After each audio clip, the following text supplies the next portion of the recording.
आज हम सीखेंगे कोन कैसे बनाएं, हाउ टू ड्रॉ एंगल। जो कि हम एंगल बनाएंगे अपने कंपास के थ्रू से। इसके लिए हम सबसे पहले एक सीधी लाइन खींचेंगे। हम लोगों ने पॉइंट किया केंद्र, इस सेंटर को पॉइंट कर रहे हैं और हमने एक कंपास के साथ में पेंसिल लिया है। अब इसके साथ हम एक चाप लेंगे। ये हमारे ऊपर डिपेंड करता है हम कितनी बड़ी चाप लेते हैं। कंपास से हमने एक चाप ले लिया है और इसके साथ में हम हाफ वृत्त, आधा वृत्त, हाफ सर्कल ड्रॉ करेंगे।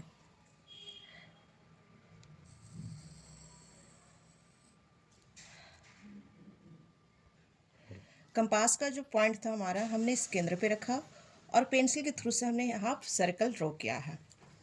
अब इसके जो राइट साइड में हमारा जो लाइन के साथ में हाफ सर्कल मिल रहा है, पॉइंट केंद्र बन रहा है, वहाँ से एक हम पॉइंट रखेंगे। तो यहाँ से हम एक चाप कट करेंगे, जो हमने एक पेंसिल के थ्रू से जो आधा सर्कल ड्रॉ किया था, हाफ सर्कल। और इस कट किए हुए चाप को हम इस केंद्र के साथ में मिलाएंगे। इसे हमें बहुत ही ध्यान से मिलाना होता है।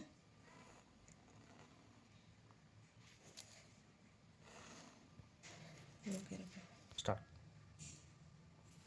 हमारा जो एंगल बना है इस 60 डिग्री का बना है। हम इस चाप के द्वारा जो भी एंगल बनाएंगे, जो हमारा फर्स्ट एंगल होता है 60 डिग्री का ही बनता है। हम मिनिमम 0 डिग्री, यहाँ पे ऑलरेडी जो हमारा इस पॉइंट के साथ में है ये 0 डिग्री का है। 1 डिग्री, 1 डिग्री का, 2 डिग्री का, 3 डिग्री का या 10 डिग्री का, 15 डिग्री का हम स्टार्ट नहीं कर सकते हैं। पहला एंगल जो बनता है हमारे कंपास के द्वारा वो 60 डिग्री का बनता है। अब कंपास के द्वारा 60 डिग्री को हम 30 डिग्री में बना सकते हैं। इसको हमें हाफ हाफ डिवाइड करना होगा। हाफ हाफ डिवाइड करने के लिए, बांटने के लिए, जहाँ से हम लोगों ने 60 डिग्री का एंगल बनाया था 60 डिग्री का, वहाँ से एक चाप कट करेंगे हम इधर की तरफ, जो आधा सर्कल बना हुआ उसके बाहर लाइन की तरफ। फिर एक चाप हम कट करेंगे जहाँ पे हमारा 60 डिग्री का एंगल बना हुआ, बिल्कुल सेंटर में देखते हुए। सेंटर से थोड़ा भी आउटर नहीं होना चाहिए। अगर जब हम इस लाइन को मिलाते हैं, यहाँ पे जो हमारा कट किया हुआ है और इस 60 डिग्री का जो एंगल बना हुआ है, सेंटर हम लोगों ने दिया है, वो हमारा एंगल जो बनेगा 30 डिग्री का। करेंगे 30 डिग्री के लिए एंगल है हमारा 30 डिग्री। अगर जो इसे चेक करना है तो हम डी शेप स्केल के द्वारा चेक कर सकते हैं।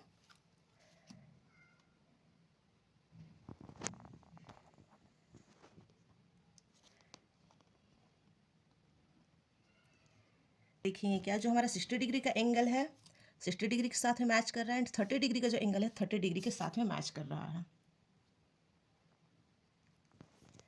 इस तरीके से हम लोग ड्रॉ करेंगे 60 डिग्री का एंगल एंड 30 डिग्री का एंगल। अब 60 डिग्री के बाद हम ड्रॉ करेंगे 90 डिग्री का एंगल। 90 डिग्री का एंगल कोण बनाने के लिए फिर से हम 60 डिग्री का जो जहाँ पे लिया है वहाँ से हम ऊपर की तरफ कट करेंगे एक कट, और उसके साथ में ही जो हाफ सर्कल हमारा बना हुआ है सर्कल पे, उस पर हम ड्रॉ करेंगे। मीन्स कि यहाँ से लेकर यहाँ तक एक 60 डिग्री हो गया, यहाँ से लेकर यहाँ तक 60 डिग्री हो गया। अब यहाँ से फिर से हम इधर की तरफ कट करेंगे।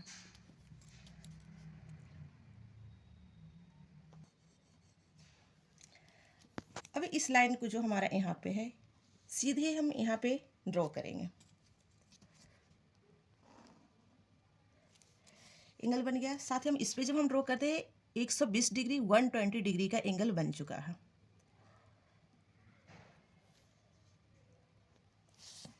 अगर जो हमें इसे चेक करना हुआ हम फिर से डी शेप स्केल का यूज करेंगे एंड इस लाइन पे, यहाँ पे आपको एक डी शेप स्केल पे भी लाइन दिख रही होगी ब्लैक कलर की, इसको हम यहाँ सेंटर पे रखेंगे। पे जा रहा है 60 डिग्री का, 60 डिग्री पे, 90 डिग्री का बिल्कुल 90 डिग्री पे है, एंड 120 डिग्री का 120 डिग्री पे है। और 90 डिग्री को हम लोग हमेशा इस तरीके से लिखते हैं। एंड 120 डिग्री हो गया हमारा 120 डिग्री। और जो टोटल एंगल होता है हाफ सर्कल का 180 डिग्री का होता है। अगर जो हम इसे ड्रॉ करना चाहें 180 डिग्री का, इसके आगे का कोण बनाने के लिए हम कल के दिन में सीखेंगे, जिसमें कि कल मैं आपको बताऊंगी इसके आगे हम सीखेंगे 15 डिग्री का एंगल, 45 डिग्री का एंगल, 75 डिग्री का एंगल नेक्स्ट वीडियो में।